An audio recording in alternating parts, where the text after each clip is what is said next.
November 4th, 1963, 2:37 a.m.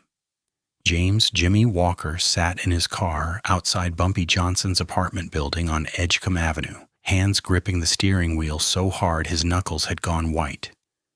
In his jacket pocket was a recording device, a Nagra 3 reel-to-reel recorder, one of the most advanced surveillance devices the FBI had in 1963.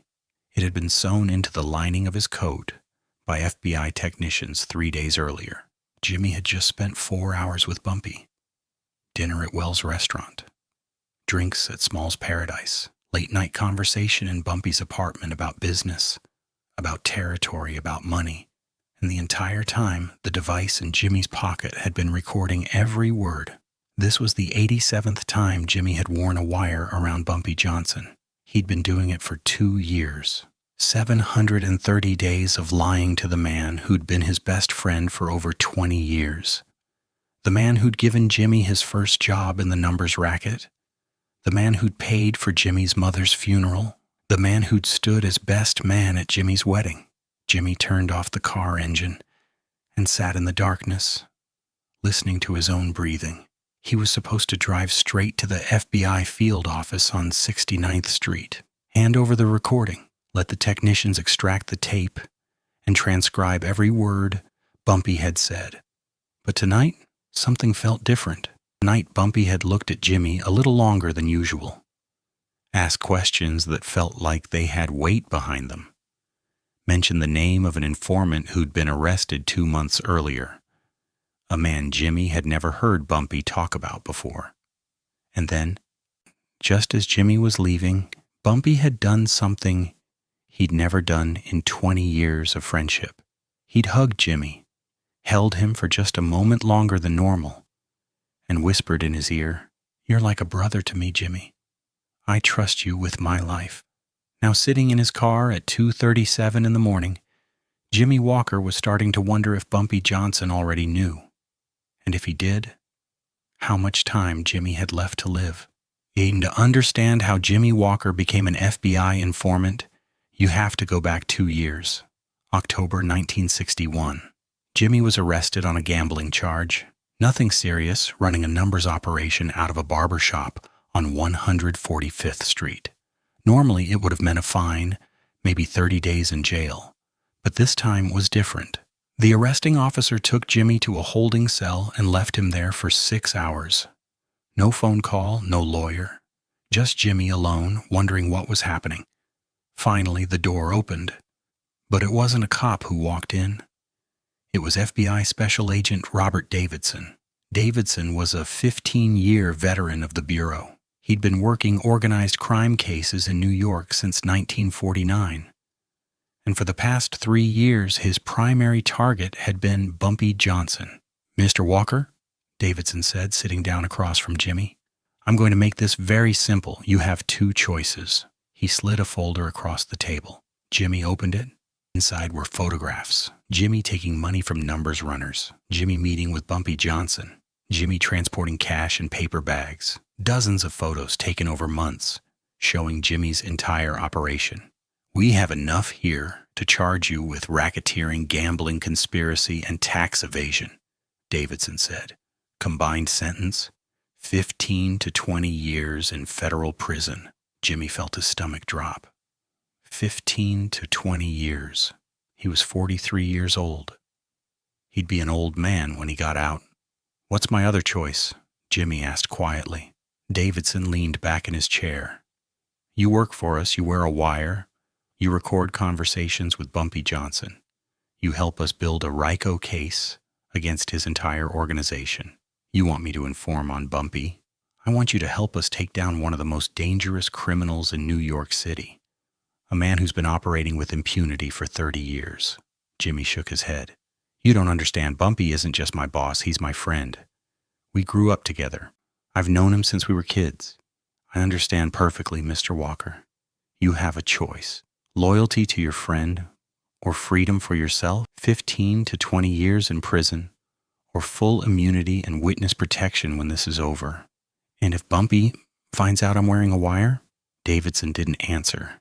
He didn't have to.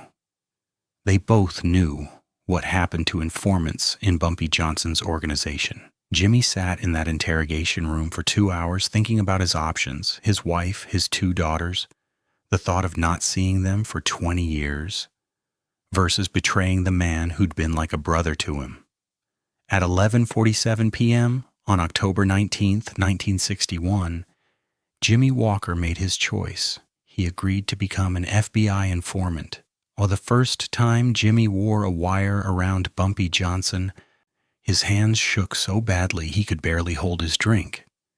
It was November 3rd, 1961. A Friday night. Jimmy met Bumpy at the Red Rooster, a restaurant on 138th Street. The recording device was taped to Jimmy's chest, hidden under his shirt and jacket.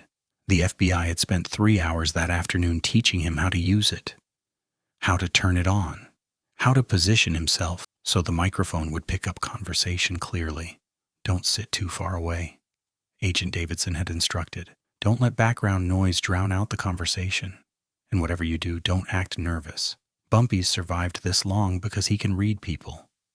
If you're acting strange, he'll know something's wrong. So Jimmy sat across from Bumpy at the Red Rooster, a recording device capturing every word, and tried to act natural. It was the hardest thing he'd ever done. Bumpy talked about business, about a new numbers operation in the Bronx, about tensions with the Italian mob, about which cops were on the payroll and which ones needed to be paid more. And Jimmy just listened, nodded, laughed at Bumpy's jokes, asked follow-up questions designed to get Bumpy to say more, to incriminate himself further. The whole time, Jimmy felt like he was going to be sick. When the dinner ended, Jimmy went straight to the FBI field office, handed over the recording, sat in a small room while technicians extracted the tape and played it back. Agent Davidson listened to the entire thing, took notes, then looked at Jimmy with something close to satisfaction.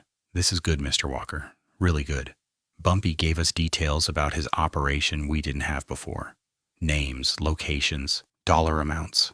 How long do I have to keep doing this?" Jimmy asked. "Till we have enough for a RICO indictment. Could be 6 months, could be 2 years. Depends on what Bumpy tells you." 2 years, Jimmy thought. I have to lie to my best friend for 2 years. It ended up being exactly 2 years. 730 days of wearing a wire. 87 separate recordings. Hundreds of hours of conversation. All captured on tape, all cataloged and transcribed by the FBI. And the entire time, Jimmy lived in constant fear that Bumpy would discover the truth.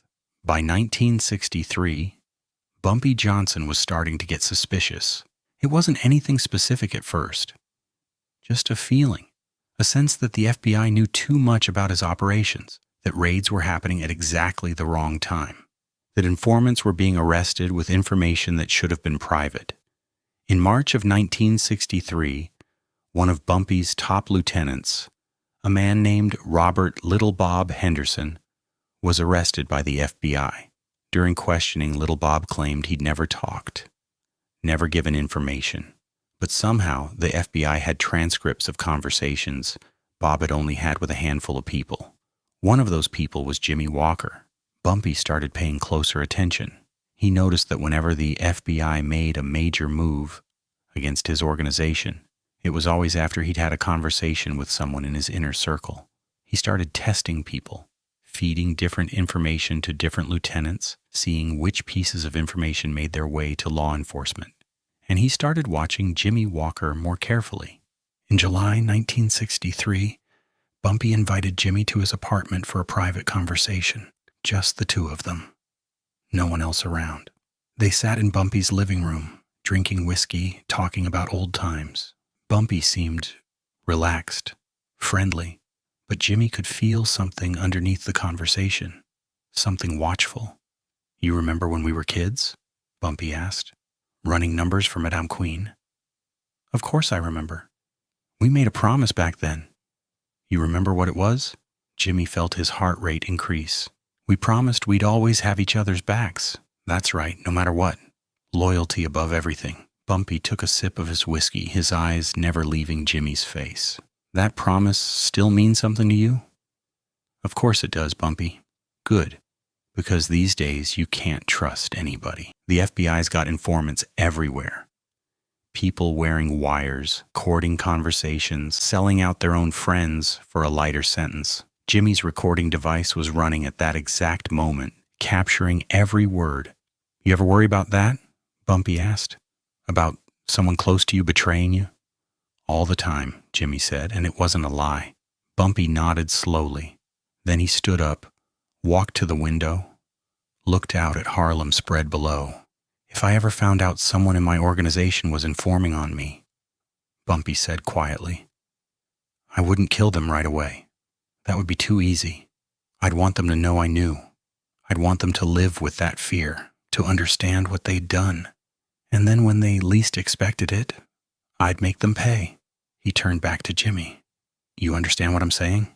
Jimmy nodded, his mouth too dry to speak. After that night, Jimmy started making plans to disappear. At November 9th, 1963, 5 days after Jimmy sat in his car wondering if Bumpy knew, Agent Davidson called Jimmy to an emergency meeting at a diner in Queens, far from Harlem, far from anyone who might recognize them. We have a problem, Davidson said as soon as Jimmy sat down. What kind of problem? We think Bumpy knows about the wire. We think he's been testing you, feeding you false information to see if it makes its way back to us. Jimmy felt his blood go cold. How do you know? Because the last 3 recordings you brought us? The information was wrong. Bumpy told you about a shipment coming through the Bronx. It never happened. He told you about a meeting with a Gambino family representative. No such meeting occurred. He's feeding you lies, Jimmy, which means he suspects you. Then we need to get me out, now, tonight. You promised witness protection. We can't extract you yet. We don't have enough for an indictment. 2 years of recordings, and we still don't have Bumpy on tape explicitly ordering a murder or directly managing a criminal enterprise. He's too careful.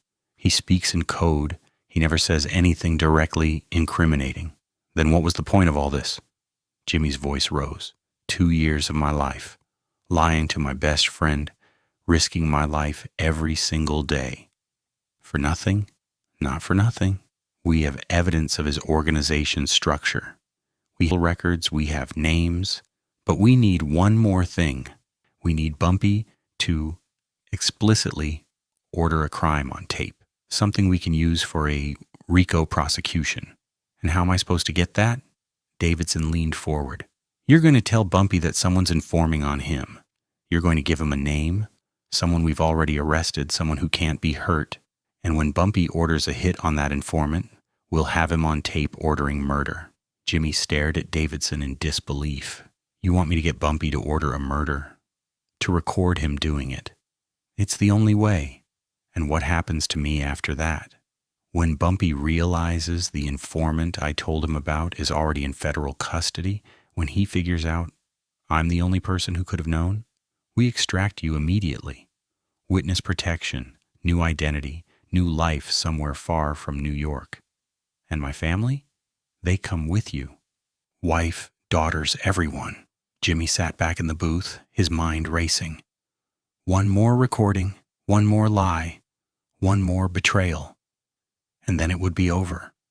Or he'd be dead. November 17th, 1963, 8:15 p.m. Jimmy Walker walked into Small's Paradise wearing a wire for the 88th time. This was it, the final recording, the one that would either put Bumpy Johnson in prison or get Jimmy Walker killed. Bumpy was sitting at his usual table in the back corner. He waved Jimmy over, gestured for him to sit down. Jimmy, good to see you. Drink? Yeah, whiskey. Bumpy ordered 2 whiskeys. They sat in silence for a moment, the jazz band in the background. Then Jimmy took a breath and said what he'd come to say. Bumpy, I need to tell you something. Something important. I'm listening. There's an informant in your organization. Someone's been talking to the FBI. Bumpy's expression didn't change. You sure about that? Positive. I heard it from a cop on your payroll. Said the FBI's been building a case. Said they've got someone on the inside recording conversations. They say who it is. This was the moment, the lie that would either save Jimmy or doom him. Robert Henderson, little Bob? Bumpy was quiet for a long moment. His face was unreadable. Then he said, "Little Bob's in federal custody, has been for 8 months. I know, but before they arrested him, he was talking, wearing a wire, recording conversations. The cop said the FBI has hours of recordings from before Bob got arrested." Another long silence. Jimmy's heart was pounding so hard he was sure Bumpy could hear it. Finally, Bumpy spoke. "If that's true, if Bob was informing before his arrest, then he caused a lot of damage, put a lot of people at risk. Yeah, people like that can't be allowed to testify. You understand what I'm saying?" "I understand. I need you to handle it." This was it. The explicit order. The words the FBI needed. "You want me to kill him?" Jimmy asked, making sure the recording was clear. "I want you to make sure Robert Henderson never makes it to trial. I don't care how you do it. Make it look like an accident. Make it look like suicide. I don't care. Just make sure he doesn't testify against me or anyone in this organization." Jimmy nodded. "Consider it done." "Good." Bumpy raised his glass. To loyalty, Jimmy repeated and hated himself. Jimmy left Small's Paradise at 10:47 p.m. He drove straight to the FBI field office, handed over the recording, sat in the same small room while technicians played it back. Agent Davidson listened to the entire thing. When Bumpy's voice said, "I want you to make sure Robert Henderson never makes it to trial," Davidson actually smiled. "That's it," he said. "That's exactly what we needed. Explicit conspiracy to commit murder, solicitation to commit a crime, combined with 2 years of organizational evidence, we can get a RICO indictment. So I'm done? You're getting me out?" "Not yet. We need a few more days to prepare the indictment, to coordinate with the U.S. Attorney's Office. You go back to your normal routine. Act like nothing's happened. In 72 hours, we'll have arrest warrants ready, and we'll extract you and your family. 72 hours. 3 more days of pretending nothing's wrong. You've done it for 2 years, Mr. Walker. You can do it for 3 more days." Jimmy went home that night and didn't sleep. 72 hours felt like an eternity. November 20th, 1963. 6:30 a.m., Jimmy Walker woke up to someone knocking on his apartment door. He got out of bed, walked to the door, looked through the peephole. It was Junie Bird, one of Bumpy's most trusted enforcers. Jimmy's blood went cold. He considered not answering, considered running. But where would he run? The FBI wasn't extracting him for another 48 hours. He opened the door. "Morning, Jimmy," Junie said. "Bumpy wants to see you." "Now?" "It's 6:30 in the morning." "Now." There was no arguing with Junie Bird. Jimmy got dressed, his mind racing through possibilities. Did Bumpy know? Was this the end? They drove to Bumpy's apartment in silence. When they arrived, Bumpy was sitting in his living room, fully dressed despite the early hour. And he wasn't alone. Sitting across from him was Robert "Little Bob" Henderson, who was supposed to be in federal custody, who Jimmy had just told Bumpy to have killed. Jimmy felt the world tilt. "Sit down, Jimmy," Bumpy said quietly. Jimmy sat. "You look surprised to see Bob," Bumpy observed. Yeah, I thought he was in custody." "He was. FBI released him 2 days ago, dropped all charges." "Think about that." Bumpy leaned forward. "You told me Bob was an informant, that he'd been wearing a wire, recording conversations. That's what I heard." "But Bob was never an informant, Jimmy. The FBI arrested him, tried to flip him, but he never talked, never wore a wire, never gave them anything, so they had to let him go." The room was completely silent except for the sound of Jimmy's heartbeat in his ears. "So I started wondering," Bumpy continued, "how you could have heard that Bob was an informant when it wasn't true. And then I started thinking about timing, about how the FBI always seemed to know things right after you and I had conversations." Bumpy stood up, walked to a cabinet, pulled out a small device, a recording device, identical to the one Jimmy had been wearing. "Found this in your car 3 weeks ago," Bumpy said. "Had a tech guy look at it. FBI surveillance equipment. Been in your car for months." Jimmy couldn't speak, couldn't move. "You've been wearing a wire for 2 years, Jimmy, recording our conversations, feeding everything to the FBI, my own best friend, 20 years of friendship and you sold me out for what? A lighter sentence? Witness protection? Bumpy, I can explain. No. Bumpy's voice was hard as stone. You can't. There's no explanation for betrayal like this. Jimmy waited for what came next. For Junie to pull out a gun. For this to be the end. But Bumpy just stared at him with an expression Jimmy had never seen before. Not anger. Something worse. Disappointment. I'm not going to kill you, Jimmy, Bumpy said finally. You know why? Because you already killed yourself. You're a dead man walking. When word gets out that you were an informant, and it will get out, you'll have every criminal organization in New York looking for you. The Italians, the Irish, everyone you ever recorded, everyone whose name you gave to the FBI. Bumpy walked to the door, opened it. Get out of my sight. And if I ever see you again, friendship won't save you. Jimmy stumbled out of the apartment, down the stairs, into the cold November morning. He got into his car and drove straight to the FBI field office. As the FBI extracted Jimmy Walker and his family on November 21st, 1963. They were placed in witness protection, given new identities, relocated to a small town in Oregon, far from New York, far from anyone who might recognize them. The tapes Jimmy had recorded over 2 years, they weren't enough to convict Bumpy Johnson. Despite 88 recordings, despite hundreds of hours of conversation, Bumpy had been too careful. He'd spoken in code, used euphemisms, never explicitly stated his involvement in specific crimes, except for the one time he'd ordered Jimmy to kill Robert Henderson. But that charge fell apart when it was revealed that Henderson was never actually an informant, which meant Bumpy's order was based on false information provided by Jimmy himself. A defense attorney could argue entrapment, could argue that Jimmy had manipulated Bumpy into making the statement. The U.S. Attorney's Office decided not to prosecute. After 2 years of investigation, after Jimmy Walker destroyed his entire life to gather evidence, the case against Bumpy Johnson was dropped. Bumpy walked free, and Jimmy Walker spent the rest of his life looking over his shoulder, living under an assumed name, wondering if Bumpy would ever change his mind about letting him live. There's new of the specific details of Jimmy Walker's story, his name, the exact dates, some of the conversations. These come from FBI records that were partially redacted and oral histories that can't be fully verified. What is documented, however, is this.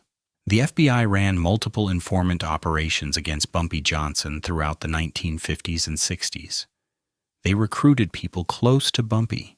They had them wear wires. They recorded hundreds of hours of conversation, and almost all of those operations failed. Bumpy Johnson was extraordinarily careful about what he said and how he said it. He trusted very few people completely, and when he did suspect someone of informing, he had ways of finding out the truth. This story teaches us something important about loyalty and betrayal. Jimmy Walker made a choice to save himself, to avoid prison by betraying his friend, and in purely legal terms, you could argue it was the rational choice, but the cost was everything. His friendship, his reputation, his entire life in Harlem.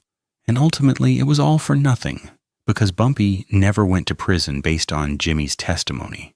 The real tragedy isn't that Jimmy betrayed Bumpy. It's that the betrayal accomplished nothing except destroying Jimmy's own life. That's the lesson here.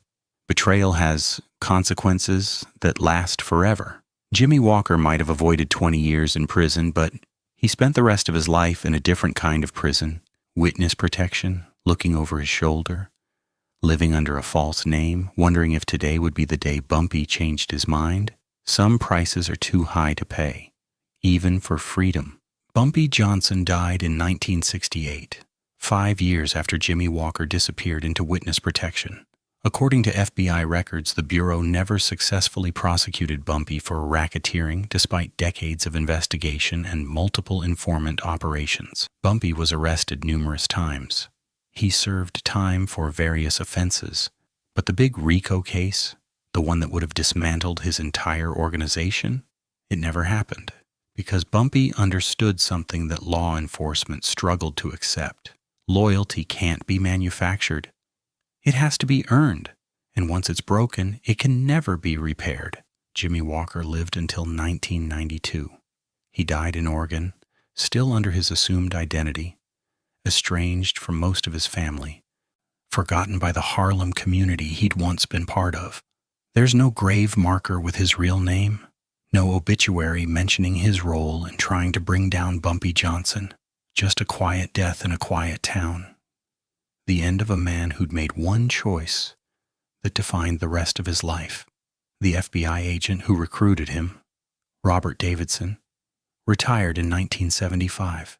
In a rare interview years later, he was asked about the informant operations against Bumpy Johnson. "We tried everything," Davidson said. "Wires, surveillance, informants. We had people willing to testify, but Bumpy was always one step ahead. And the ones who tried to betray him, they either ended up dead or wished they were. That's Bumpy Johnson's real legacy.